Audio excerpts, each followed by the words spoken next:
Talk about the war in Ukraine. As you are well aware, the whole world noticed that India, as a very influential country, has never publicly condemned Russia's assault and invasion into a neighboring country. Why is that so? Can you really be neutral in a war for which obviously one side bears all responsibility? Well, look, I think in international relations, you have sometimes very complicated situations.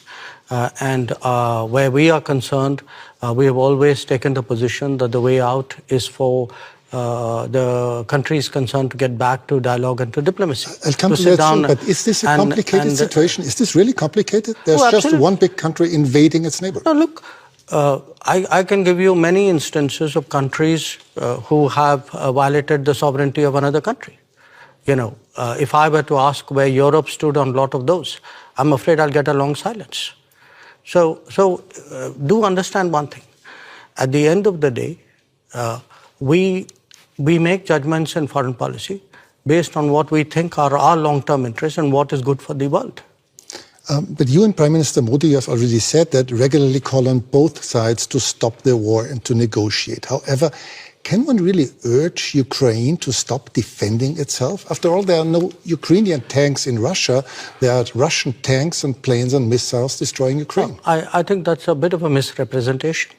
I think what we do is to say, get back to dialogue and diplomacy. There was dialogue and diplomacy in the early days of the conflict. So it's not that it didn't happen. So it's not for us to put conditions and to say this country is equal to that country. That's your judgment. But should you urge Russia to stop the war? I think we have been very clear that this conflict is not in anybody's interest, including theirs. But you wouldn't say it more explicitly? I'm a diplomat. It is my job to conduct foreign policy which serves my national interests and which serves what I believe is a long-term pathway towards peace and